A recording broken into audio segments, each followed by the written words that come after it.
Lijep pozdrav, dragi gledatelji. Donosimo jednu vrlo zanimljivu priču, stoga vam preporučujem da ostanete s nama do kraja. Bez obzira koliko ljudi odlazili iz Bosne i Hercegovine, činjenica je da i mnogi, kako stariji tako i mlađi, vraćaju se u našu zemlju. Neki zbog ljubavi, neki zbog porodice, neki čisto iz nostalgije. Lamija, koja je u mom društvu, se vratila zbog ovoga. Pa mi odmah reci na početku, Lamija, jesi li sretna? Jesam, Yes. sretna. Nakon 3 godine opet nisam se još vratila. A mnogi su mi rekli da ću trčeći nazad. Nisam. Dobra sam. Pa eto, hajde odmah da kažem, jučer sam pročitala jednu knjigu Izgubljeni putokaz. I u toj knjizi jako se fino objašnjava kako ljudi iz dijaspore mogu imati sve, a kako se duša tek može izliječiti kad se vrati tu gdje smo krenuli, gdje smo počeli. Zaista, mi smo izašli iz ove zemlje i nije to bilo, mi smo morali, mi smo bili primorani. I ja mislim da je moja duša, ono što kaže ova jedna moja prijateljica, nikad nije odavde otišla. Tako da je ona ovdje ostala i ona je mene samo odazivala vrati se, tako da su mi se ovdje, ja kažem, duša i tijelo i sve spojili zajedno. Konji jesu jedan dio moga života, inače sam veliki ljubitelj životinja i prirode i eto, što se tiče toga, Bosna mi je pružila ovu priliku da radim sa konjima i da svoju dušu mogu ispuniti na neki način. Mi smo se sreli prošle godine. Jesmo. I moram biti iskren pa reći da sam bio malo skeptičan u ovu tvoju priču. Dobro. Posebno mi Bosanci smo nekako sumnjičavi kad to žena uzima u svoje ruke. Pogotovo kad je priča o konjima. I onda zaista mi je drago kada vidim da smo već u koči, da su konji istrenirani, da je tu cijela ekipa i da su 3 žene. Upravljaju cijelom ovom pričom. Eto vidiš. Znači moguće je. Moguće je. I ja sam bila u dodiru s tim da je ovdje dosta muški svijet što se tiče konja. Zaista, moje iskustvo je da konji vrlo dobro i bolje reaguju na žensko nego na muško, pošto imaju blag glas, više idu iz ljubavi nego iz straha, da tako kažem.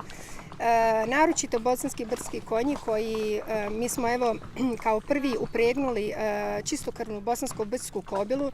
Svako zna ko ima konje da je sa kobilama jako teško raditi. U stvari nije teško nego ko sa ženama, moraš je razumjeti, znaš. Ništa ne ide nazor. I nikad ne znaš na čemu si.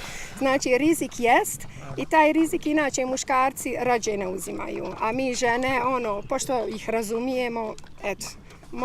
Možemo se toga priuštiti. I vama ženama je lakše rizikovati. Pa eto, nama je lakše. Jest. Gdje nađe sve ove divne žene koje znaju da rade s konjima? Zar ima toliko žena u Bosni koje znaju da rade s konjima? Nikako.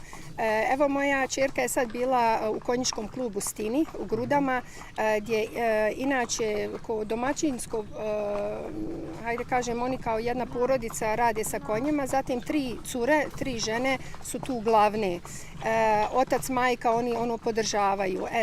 Za mene, ja sam stvarno jedno dugo vrijeme tražila žensku osobu i preko tako YouTube kanala kao vaših kolegama i našla sam Belmu i odozvala se je Belma i mi smo počeli ovako polako trenirati. Zatim su se javljali i drugi, ali Belma mi se na kraju krajeva nekako najviše i svidla i isplatila i s njom imam najbolje rezultate. A mogu vam reći, zato što mi živimo u zemlji koju živimo, meni je lakše hodati sa Belmom svugdje nego sad s nekim muškarcem, pošto vi sami znate kakva je ovdje kultura i imaju neke nezgodice po tom pitanju. Tako sa Belmom je baš ko sa sestrom, maltene. Nemaš osjećaj da sad neko radi za mene, nego baš surađujemo, zajedno smo. Kolegica s lijeve strane? Imamo danas isto Snježanu. Snježana je inače naš biser Fojnice, ona svira frulu. I pošto smo mi počeli da radimo sa konjima našim isto svadbe, Snježanu smo pitali da ona ovako na kočijama sjedi, da malo svira.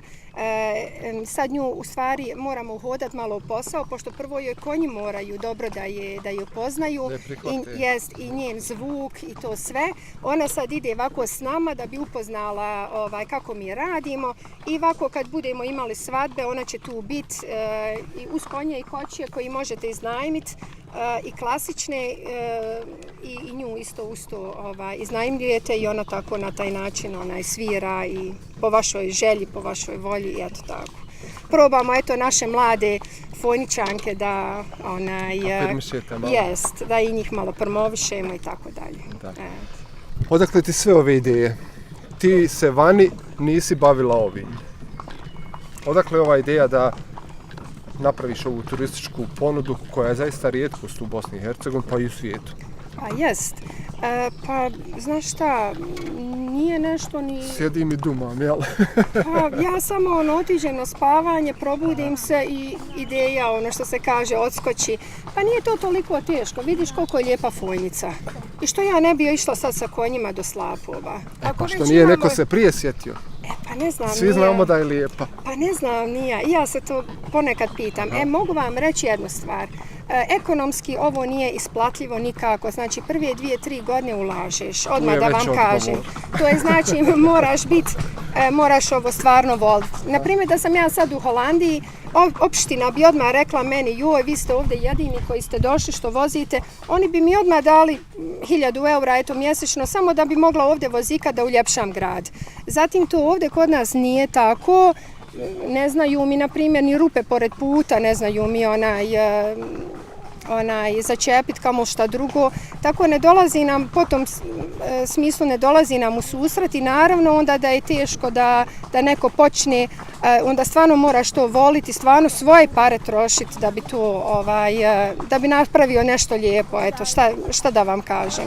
Zatim nekako sam postala i neki ambasador fojnice što se tiče turizma i sviđa mi se to i nekako i volim fojnicu da promovišem i ako nisam plaćena za to i ako i sama ulažem pare u tom, eto, vola bi da budem kod drugi i malo ja nešto da zaradim, ali nešto mi ne ide od ruke, mi žene trošimo, jel?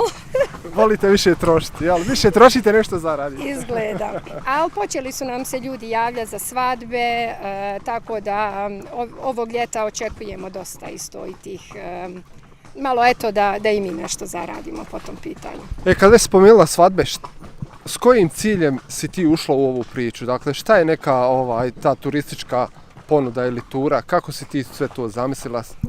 Ja sam prošli put ispričala sam ja inače turistički menadžer, to mi je prva škola, dok nisam zatrudila s Emirom pa sam se morala doškolovati. Pa znate šta, te ideje dođu samo po sebi, znači imaš konje, ako istreniraš, radiš nešto što voliš. Eto, ja više volim se voziti sa fijakerom nego što volim jahat.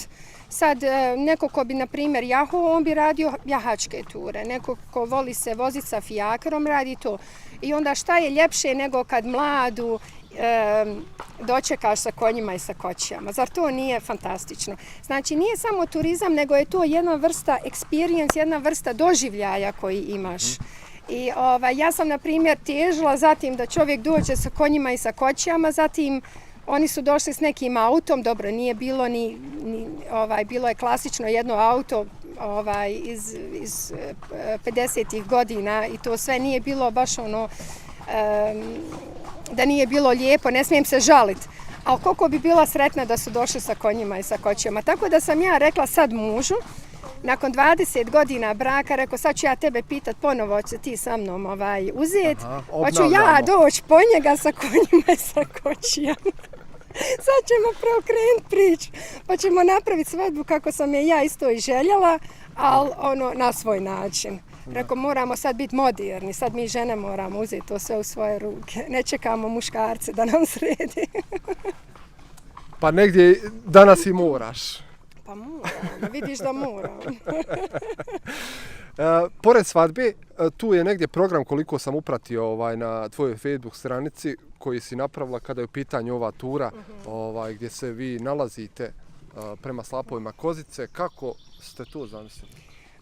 Ovako, mi imamo više tura, znači Belma će stalno biti ovdje petak, subota i nedelja, ona će ovdje stajati, svako može sa Vladića vrha da se javi na telefon, evo rećemo vam, pa ako hoće stvarno turu da rezervišu jednosmjernu do Slapova Kozice, to je 30 maraka po osobi.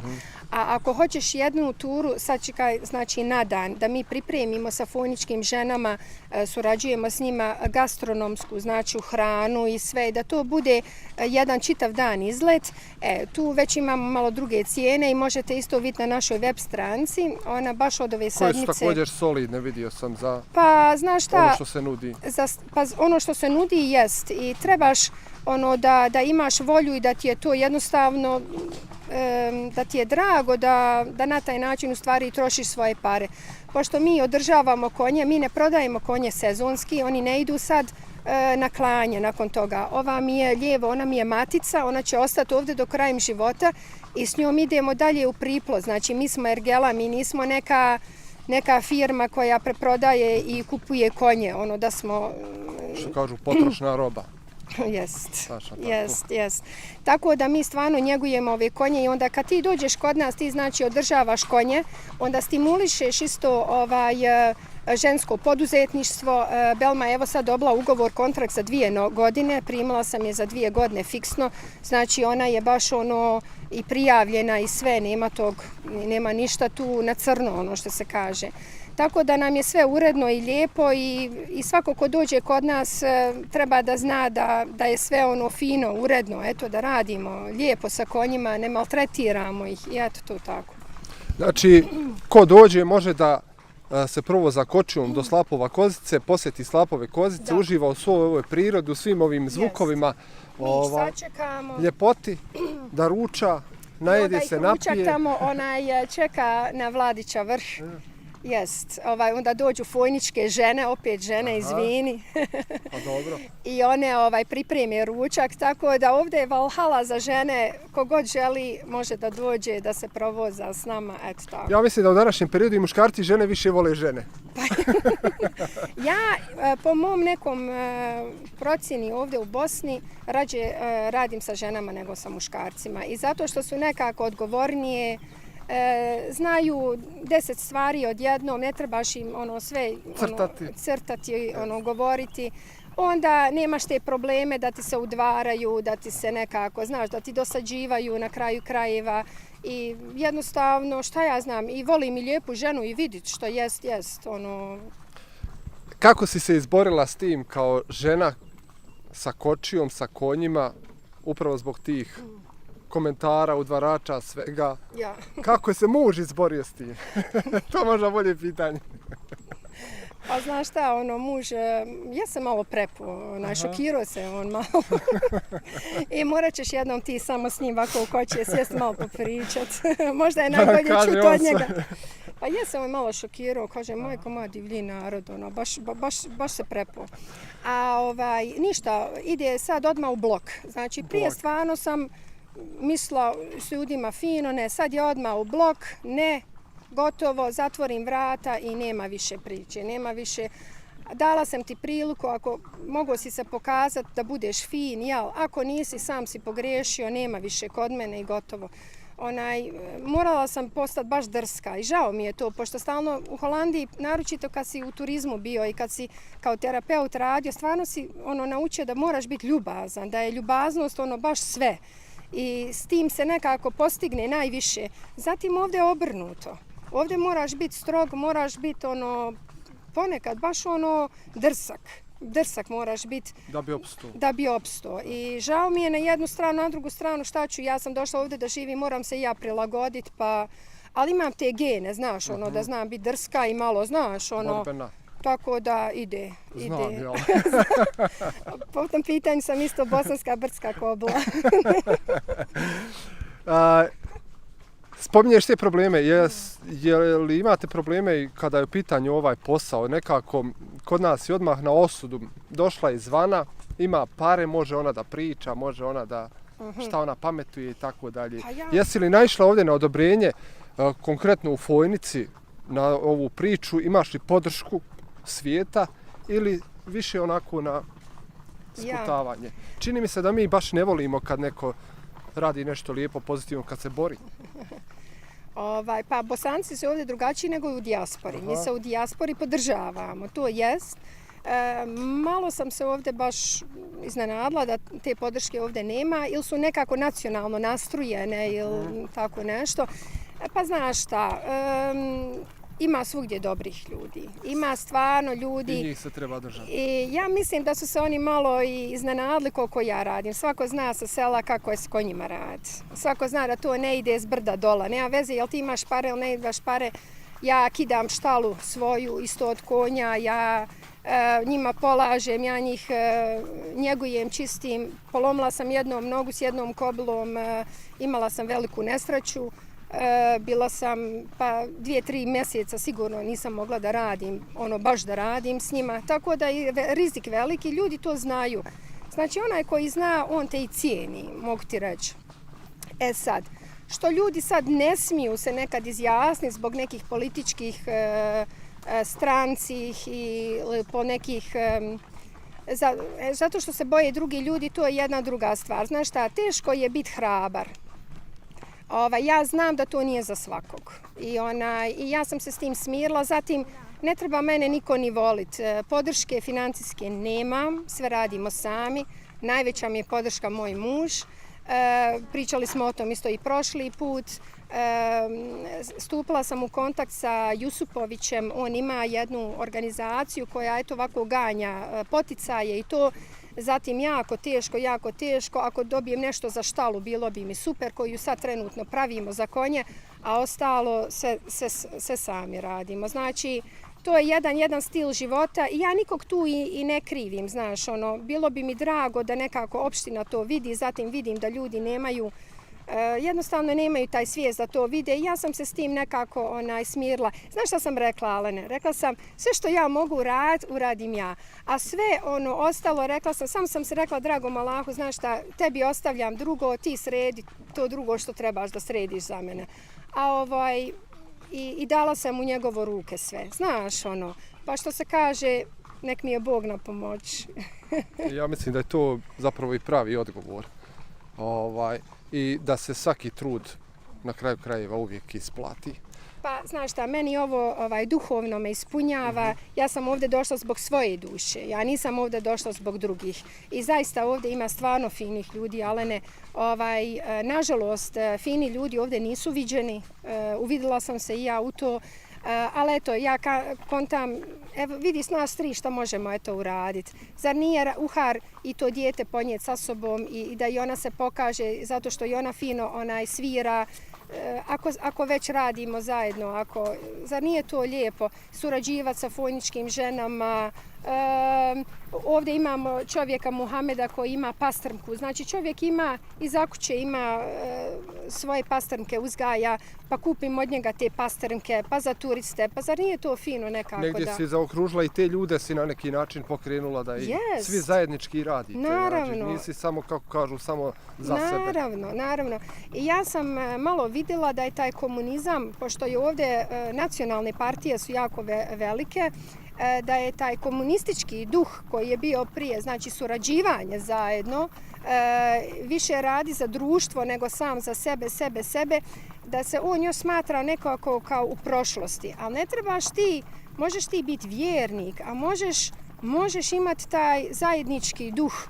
Ja ne razumijem što se to nekako razdvaja jedno od drugog. Što ne možemo zajednički raditi, što ne možemo voliti jedno drugo, što... Biti podrška jedno drugima. Jest, zatim ja sam se tako naučila, meni su roditelji, ako ti nisu mogli pomoći, nikad ti odmogli nisu.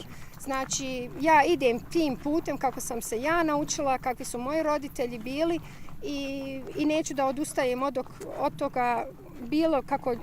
Ne interesuje me kakvi su drugi. I još jednu stvar hoću da vam kažem. Ljudima koji se bave ovim, nemojte gledati u konja kao neku zaradu, pošto stvarno sa konjem se zaraditi ne može.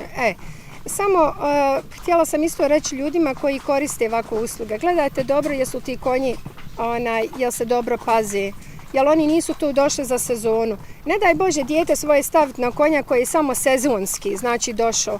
Taj vlasnik ne zna tog konja. Taj konj se može osvijetiti i na dijete i na vlasnika i sve. To su živa bića.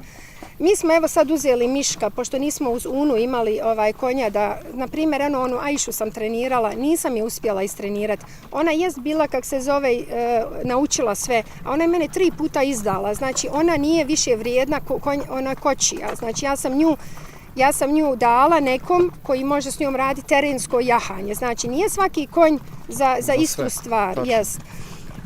Tako da sam Miška kupila, on je već radio, ali on je bio šumski konj. Vidi se, on se udaru, na njega se deralo. Ja ne znam njega nikad 100%. Znači, ja njega mogu sad povjerovati zato što i on u Unu vozi, zato što znam da ona mene nikad ne bi izdala, da taj konj ide za mene 100%. Ali nikad njemu ne mogu povjerovati, zato što ga nisam odgojila, zato što ne znam koji je on i šta je on i ne znam u prošlost.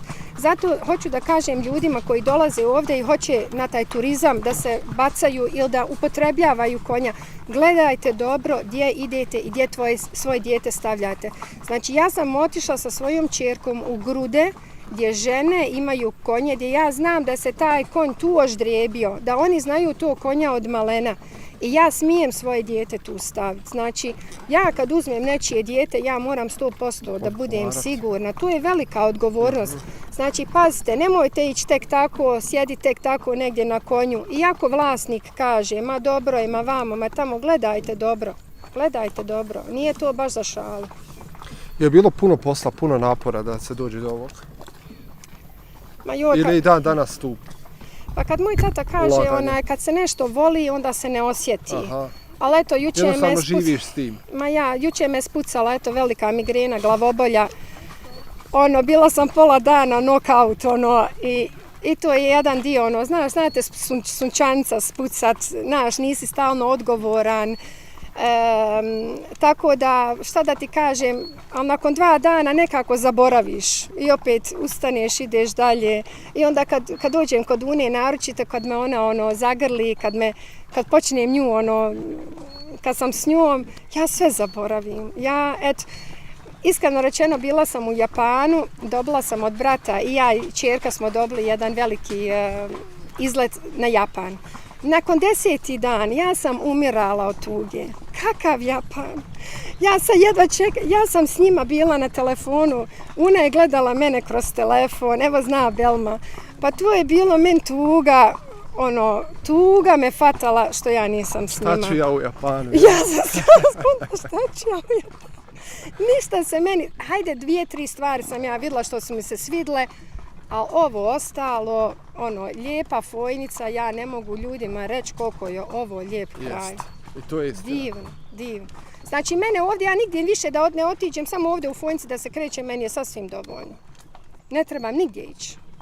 Ja sam se toliko nahodala. Eto, nigdje ljepše odavde. Nigdje. I ja to uvijek kažem za Fojnicu da je jedan od najljepših krajeva Bosne i Hercegovine, ali se toliko malo ulaže u nju. Evo, kad je u pitanju Prokoško jezero, da za toliko godina nikad nije urađen put do tog Prokoškog, ili evo da se nije osmislila neka turistička tura do gore, ili da sve nekako ljudi moraju sami, pa onda su i zbog tog što sami to rade više osuđeni nego što su oni kao ambasadori Fojnice, jel?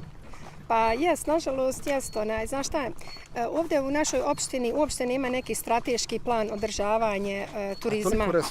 A toliko resursa. Znači, imam čak i osjećaj da se više šteti nego što bi se trebalo održavati, znaš, Tako da, ne znam šta da ti kažem, hvala Bogu, pa eto, ima ovako pojedinaca, nije samo ko mi, nego ima i dosta koji eto to cijene i dolaze i na taj način, eto, ipak se nekako zna zaštititi.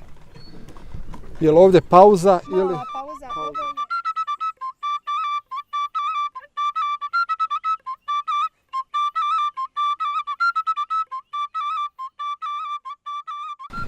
Što proda Ajšu?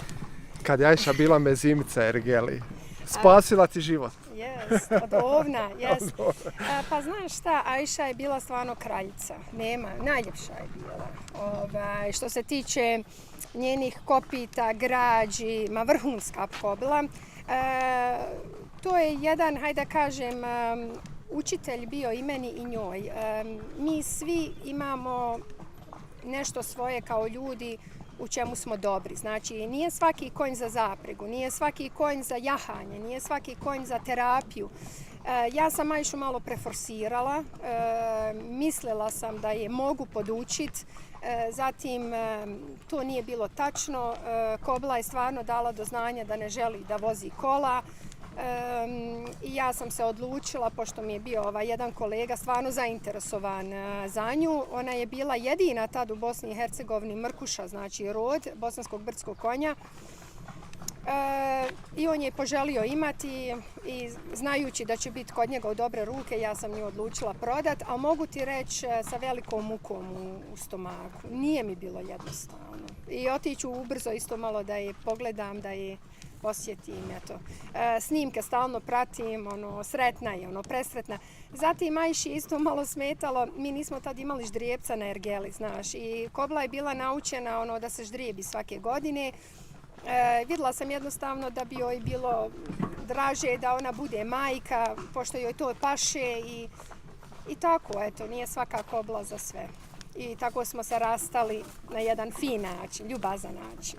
Kažeš da si naučila sa Ajšom lekciju, je li se ta lekcija može prenijeti negdje i na naše porodice, na našu djecu, na sve?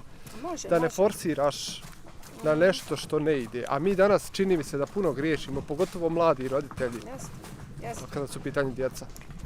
Mislim da pritisak koji se stavlja na djecu, ljudi koji neke svoje želje nisu ostvarili u životu pa tako pritiskaju djecu da nešto ostvare s njima, mislim da je to najveći grijeh koji možeš napraviti.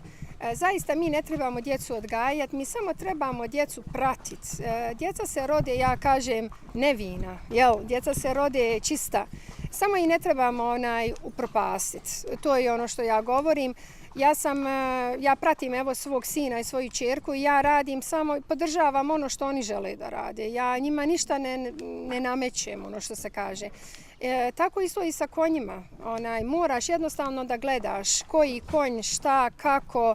Nije svaki konj za sve i ne možeš ni sa svakom kobilom imati taj neki osjećaj, tu neku povezanost koju imaš, na primjer, sa na primjer, jednom kobilom. Tako isto sa djetetom. Nije da ne voliš, ti svako svoje dijete voliš. Ti možeš zavoliti i drugu djecu, ali imaš stalno jedno dijete što kaže kad ga pogledaš znaš šta misliš, znaš šta osjećaš, znaš. Tako isto i sa konjem. Nije svaki konj, nemaš tu istu ne možeš se spojiti sa svakim kao sa jednom posebnom. Eto. Samo trebaš da ih gledaš, da ih respektuješ, i zaista ćeš vidjeti koliko oni znaju, koliko su inteligentni, tako i djeca. Djeca su izuzetno inteligentna bića i ja uopšte ne vjerujem da oni toliko kupe znanja od nas, koliko oni imaju znanja u sebi. Samo se treba to znanje njihovo na fin način stimulisati, što više ljubavi da im dadneš, da ih ne ružiš, da ih ne plašiš, da su što manje u strahu. I mislim ovdje isto bi bilo dobro, naročito na ovim područjima što su malo zabačeni, što nisu, hajde da kažem, u gradu, da se naučimo da živimo zajedno, da djecu svoju ne odgajamo nacionalistički. Svako ima svoju vjeru, nek je poštuje i ako i dijete nema ništa sa vjerom, treba isto i to poštovati. Znači, trebamo takvi biti da budemo otvoreni jedni prema drugog, da ne svoji neki, hajde da kažem, grč što imamo u srcu prema drugima, da ne stavljamo svojoj djeci, pošto samo tu djecu sprečujemo, samo njih kvarimo, samo im kvarimo život, budućnost. Jest. Tako to ja mislim da bi, suočila sam se s tim, da ne bi bilo loše da se to malo skrene pažnju roditeljima, da pokažu da se treba surađivati, da trebamo raditi jedni s drugom, da se trebamo družiti jedni s drugima i da smo svi mi u biti ljudi koji na neki svoj način probamo da uradimo sve najbolje. Ja.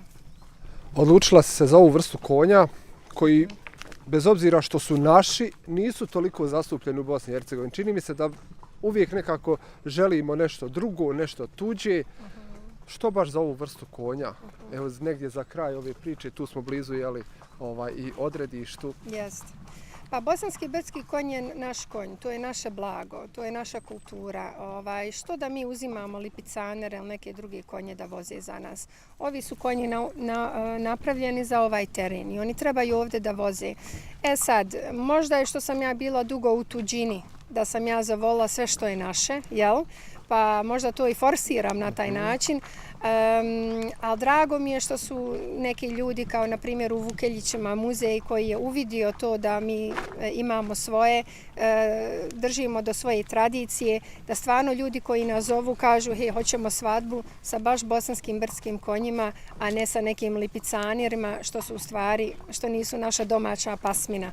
Tako da, kako je na primjer ova fojnica, tako i taj konj. Ovaj konj je najviše bio u srednjobosanskom kantonu zato što su ovdje bila brda, zato što je ovdje bilo nepristupačljivo, da se ide preko brda. Znači svako je ovdje odrastao nekako sa tim bosanskim brdskim konjem. I naravno on ovdje, ovo je njegovo, ovo je jednostavno od naše konja. I što bi ovdje bili drugi konji? Nema smisla.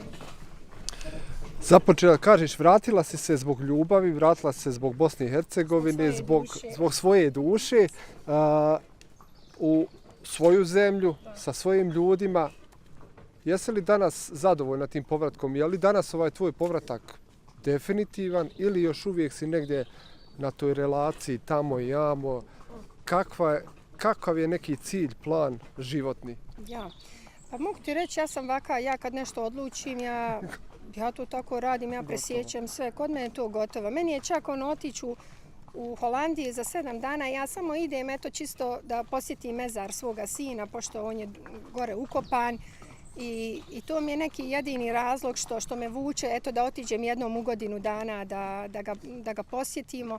A ostalo, ja ne znam, nemam nikakav razlog da idem tamo. Mene, dok ja iz onog aviona izađem, mene već guši. Ja ne znam, ja kažem, tamo me guši klima, a ovdje me guše ljudi. Ne, ja sam ovdje sebi odredila i mjesto gdje ću biti za svoj mezar, ako Bog da... Pa nemoj mi to pričati, ajde što čujem to stalno od ljudi koji imaju 80 godina. Ja sam pripremljena za sve, znači, nažalost, mamu sam jako mlada izgubila, znači, ne bojim se smrti, nemojte mi ništa to misli da je to tako, nego mislim da je čovjek koji je pripremljen, bilo zašta.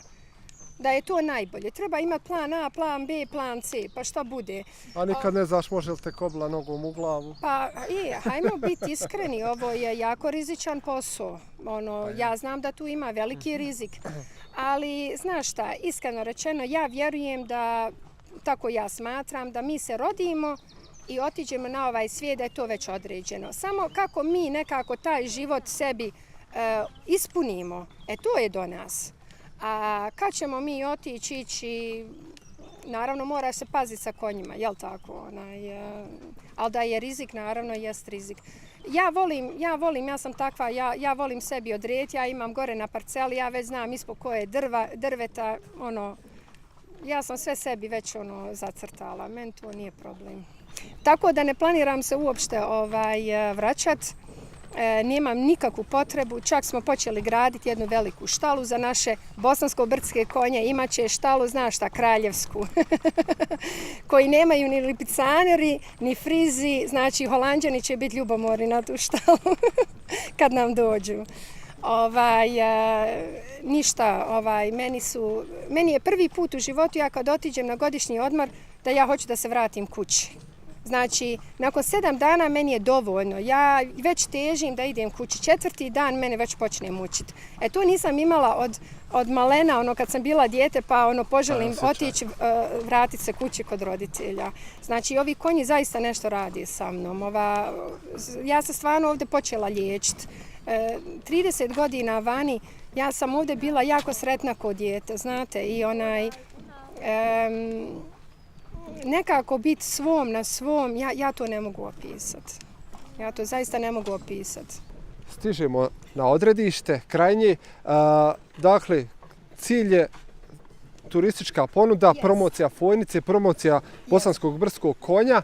Radit ćeš svadbe, pa dobro... Kršćina, na primjer, neko dođe, krsti svoje djece gore u Franjevski samostan i stoji fino ovako sa konjima i kočijama doći. Imamo mi i druge koće koji su malo više klasične i koji su za te stvari. Mi se ne obaziremo što se toga tiče samo na hajde da kažem, muslimanski dio rada i naroda, nego mi smo stvarno ovdje za svakog došli. Mi se osjećamo Bosancima, znači u Bosni su stalno živjeli i svakakve religije, svakakvi ljudi. Tako hoću stvarno to da kažem i više da me ljudi tu ne zapetkivaju. Kod mene su svi sa dobrim srcem, svi dobri došli. Eto, i ateisti. I radit ćeš i dalje... Dobro. I radit ćeš i dalje na promociji bosansko-vrskog konja, organizovati i seminar, ići to naširoko, naveliko. Pa eto, planiramo jedan veliki seminar, malo da promovišemo i ovu Fojnicu i naše bosanske brdske konje. Pozvaćemo naravno, to će biti jedan internacionalni rad. Pozvaćemo svakoga, Holanđane, Njemce, nek malo budu, nek oni gledaju kako to može, jel da? Nek se oni uče od nas. Kako to Bosanci rade, da i mi nešto znamo, jel? Tako je. Mi trebamo njih podučavati, a ne oni nas. Tako je.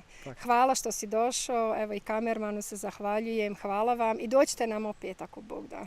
Ja ću samo na kraju reći svaka čast za hrabrost, jer vjerujem da je dosta muškaraca koji ne bi se usudili u ovo, koji čak možda ne smiju ni prići konju, a tek preuzeti ovoliku odgovornost i ovolike obaveze.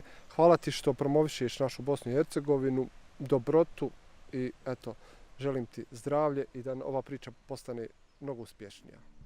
Hvala i vama.